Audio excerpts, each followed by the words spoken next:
Good luck, have fun, don't die review. Gore Verbinski's Gleeful yet Vapid Diatribe against social media and AI is too eager to succeed.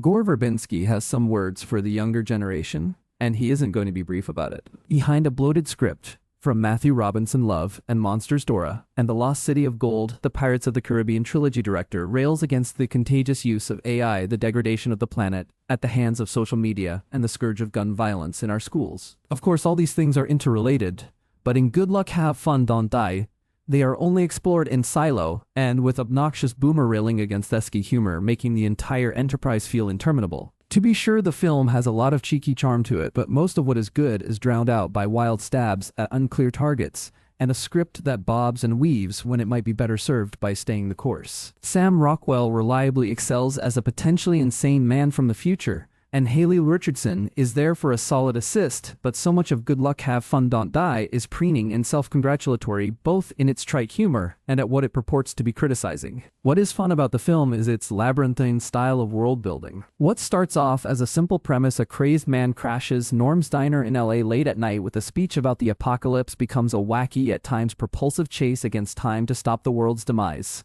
The problem is that the plot is persistently interrupted by backstories, all of which could be fodder for their own movies, all of which feel like cheap knockoffs of Black Mirror. When the man from the future arrives, Rockwell clad in a dirtied see-through plastic poncho which has been lined with a spider's web of wires and a mysterious ticking clock on his wrist, he immediately begins railing against the problems of the world. And Verbinski verifies this by scanning over a packed norms in which nearly everyone is mindlessly, endlessly scrolling on TikTok or Instagram. The man's message is clear: in the future, humankind has become so lobotomized by technology that half of the population has died from a variety of dominoes. The environment has been depleted, and those that are left are too distracted by their phones to even realize just how bad things have gotten. Funny though, Rockwell is in the film's opening gambit, eating random bits of food and throwing cell phones into water pitchers. What his saying is so laced with the cynicism of the older generation that it can be hard to take it seriously at all. Regardless, his message is eventually communicated well enough. This is his 117th time traveling back to current-day Los Angeles, and he is convinced that some combination of patrons will be the right combination to effectively stop a 9-year-old boy from creating the singularity through an artificial intelligence system promised to wipe out civilization as we know it. Through some moderately funny hijinks, the man recruits, amongst others, Ingrid Richardson, a morbid children's party entertainer with makeup streaming down her face, Mark and Janet Michael P. and Zazie Beetz, respectively 2 high school teachers who are on the outs with each other, Susan Juno Temple, a grief-stricken single mother, and Scott Asim Chaudhry, an angry Uber driver. All of them have very specific motivation to take a leap of faith in joining the man on his doomed quest, and all of them have various levels of intrigue.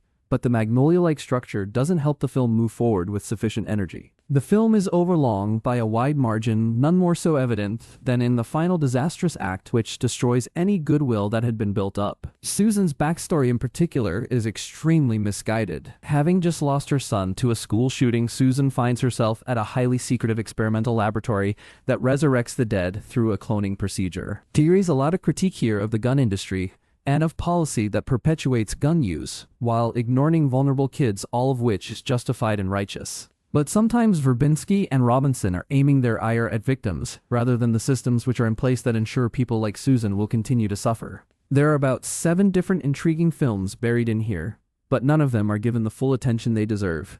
It's all a bit too diffuse and frustrating. The same is true of its general attitude towards social media. Yes, we are overly dependent on these toys, but assuming it's a problem of kids these days, rather than a very purposeful capitalistic push to keep us glued to them, misses the forest through the trees. Even still, the film doesn't examine why kids are so adamant to avoid reality. Could it be because of any fill-in-the-blank problems? The film has a fun time satirizing a world that is so broken and seems to be rushing headlong into techno-authoritarianism, but it's not precise enough to hit its target effectively. And in its place is an endless slog of cutesy saccharine humor. There are about 7 different intriguing films buried in here, but none of them are given the full attention they deserve, though if you're looking for healthy doses of delirium and cynicism, Verbinski certainly has you covered. Good luck out there.